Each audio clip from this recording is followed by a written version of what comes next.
तुझा त्याग आई, तुझी ती लढाई स्वाभिमानी हक्कासाठी, तुझी ही अंगाई गाती दिशा दाही, क्रांती सूर्य तुझी या पाठी.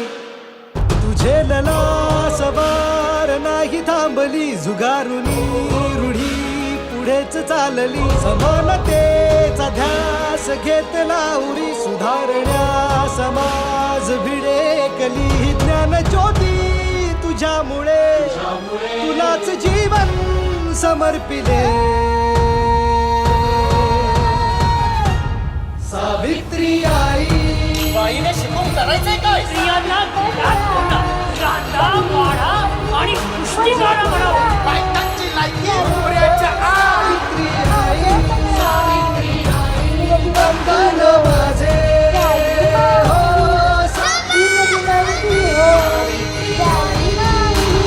सारा भारतामध्ये शक्ती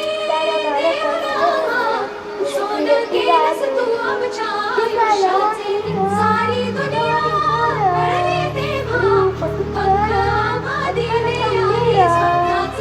चंदन हो जिजली सतुवारी, आम्ही झालो सुगंधी.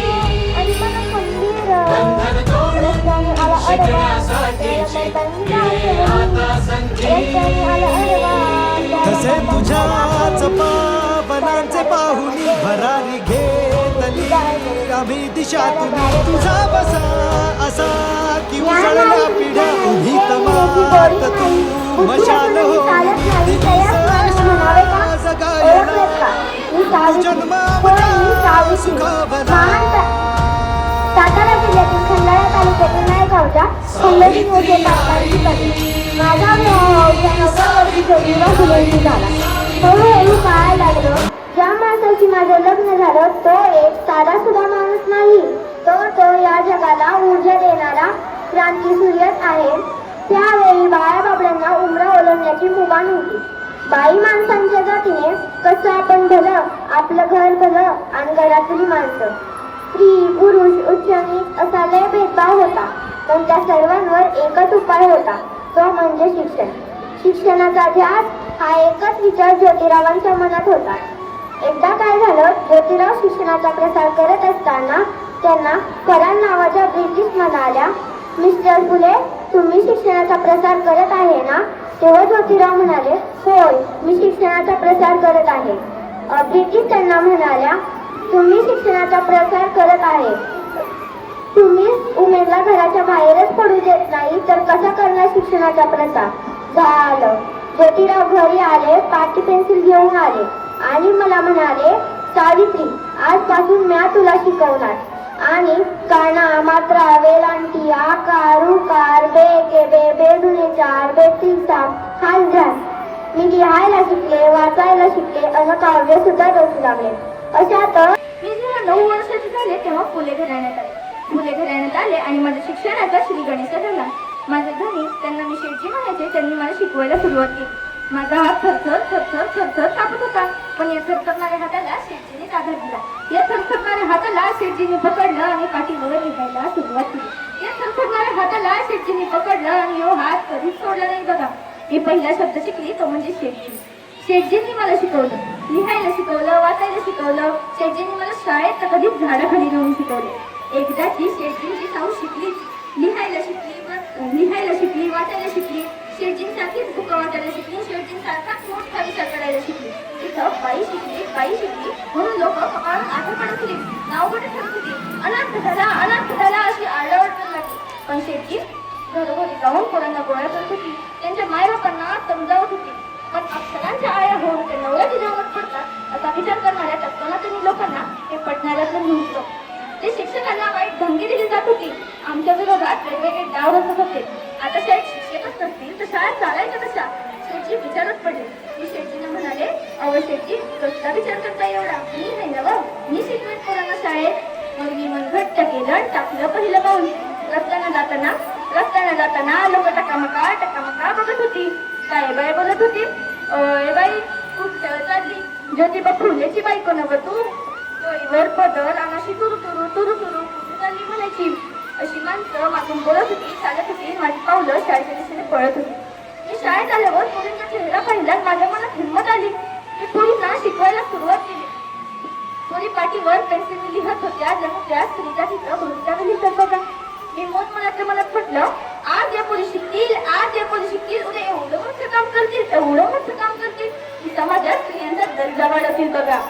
तुम्हाला सांगते, मी शाळेत जाताना कोणी माझ्या अंगावर दगड फेकायचं, कोणी चिखल फेकायचं, कोणी मारायचं, तर कोणी किती दिसायचं. तेव्हा खरंच माझा हात माझ्या कपाळाला लागला. मी म्हटलं, आई जर पुढे जात असेल तर माणसं तिला अशी मागणी करतात. एक दिवस तर एक माणूस माझ्या पुढे उभा राहिले, मला म्हणतोय कसा, मागं फिरायचं.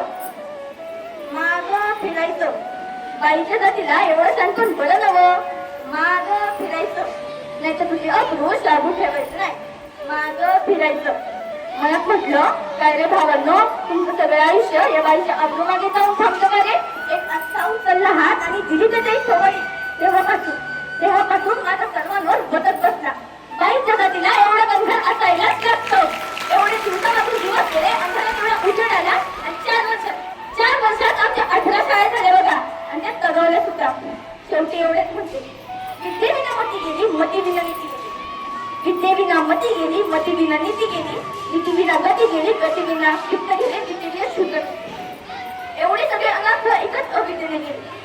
म्हणून म्हणते, मुलींना शिकवा, तिला शाळेत पाठवा. बरं येते हा, लक्षात असू द्या.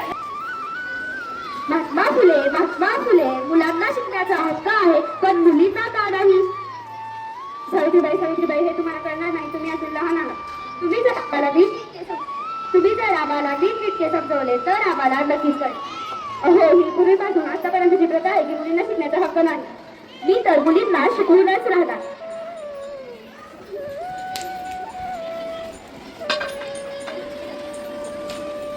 मुलींनो, चला शाळेत. अहो नको, आजच्या आई वडील आम्हाला खूप ओरडते. का ओरडती? ते म्हणतात की मुलींना शिकण्याचा हक्क नाही. का पण तुम्हाला तर शिकायला आवडतच असेल. हो, आम्हाला शिकायला आवडते, पण आमचे वडील म्हणतील आम्ही शिकायला गेलो तर ते म्हणतील मागच्या काळापासून आतापर्यंतची ही प्रथा आहे, जी तुम्ही आता का मोडली, मग ते आम्हाला ओरडतील. नाही, आम्ही तुमच्या वडिलांना सांगू, तुम्ही आमच्याबरोबर चला. थांबा, माझ्या मैत्रिणीला बोलून अरे, त्या सावित्रीबाई फुले आहेत ना, त्या म्हणाल्या की मी तुम्हाला शिकवतो. अरे, त्या म्हणाल्या की मी तुमच्या आई वडिलांना सांगेन. चला बघा.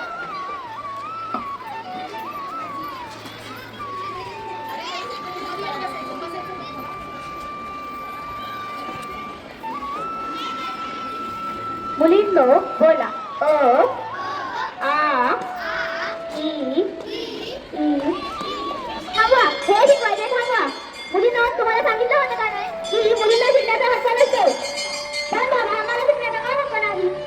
हे बघा, हे आम्हाला नाही माहित. मागच्या काळापासून ही प्रथा आहे की मुलींना शिकण्याचा हक्क नाही, आणि तो आतापर्यंत चालत आलाय. पण आम्हाला शिकायचे ना आपल्याला. आम्हाला शिकायचे. खूप झाले वाटतं, तुम्ही यांच्यासोबत मिळून आमच्या नाही झालात. तुम्ही आता पराया झालात आमचे. नाही, तसं नाही, पण आम्हाला पण शिकण्याचा हक्क मिळाला पाहिजे. मुलांना जसं शिकण्याचा हक्क मिळतो तसा मुलींना पण मिळाला पाहिजे. चला आमच्या घरी.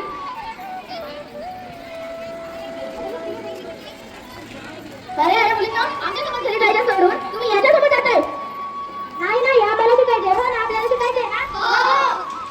खूप बरं वाटतंय. बघ, तुझी मुलगी ह्याच्यासोबत मिसळली. अगं बाई, मुली गेल्या सोडून. हा, गेल्या मुली सोडून. पण आम्हाला शिकायचंय ना आपल्याला. मुली आल्या सुद्धा अवतार असतात आणि त्यांना तुम्ही शिकू देत नाही. एक वेळेला तुमच्या घरात आले नाही तर तुमची अवस्था काय होईल? अरे, मला पण असं वाटतंय आता की मुलींना पण शिकण्याचा हक्क पाहिजे ना. वाटतंय तुम्ही दोघं पण यांच्यासोबतच गेलाय. मुली काही कमी नसतात, त्यांना पण शिकण्याचा हक्क मिळाला पाहिजे. आता मी खूप सारा विचार करावा लागेल मला. सावित्रीबाई फुले, मला माफ करा. मला आता हे कळेल की मुलींना शिकण्याचा हक्क मिळालाच पाहिजे, आणि या काळापासून जी प्रथा आहे ती सोडून घ्या. ही प्रथा मला अशी वाटते की चांगली नाहीये. मुली पण शिकू शकतात आणि मुली मोठं झाल्या आमचे नाव पण करू शकतात. मला माफ करा सावित्रीबाई फुले. धन्यवाद. ज्ञानात काढून आपल्याला हे समजले की सावित्रीबाईंनी शेवटी मुलींना शिकवले. मुलगी शिकली, प्रगती झाली.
उपस्थित असणाऱ्या सर्व माजी विद्यार्थिनी, माझे सर्व सहकारी बंधू भगिनी आणि उपस्थित विद्यार्थिनी, आज आपण सावित्रीबाई फुले जयंती आणि बालिका दिन या दोन्ही कार्यक्रमासाठी एकत्र जमलेलो आहोत. आता तुम्ही बऱ्याच विद्यार्थिनींनी क्रांतीज्योती सावित्रीबाईंविषयी माहिती सांगितलेली आहे. कधी ज्या वेळेस आपण आपल्या स्वतःकडे लक्ष देऊ त्याच वेळेस आपण आपला महान असत आपला आत्मा जो आहे तो महान बनेल. म्हणूनच या कर्तव्य स्त्रिया किंवा युगपुरुष होऊन गेलेले त्यांना विविध पदव्या दिल्या गेलेल्या आहेत.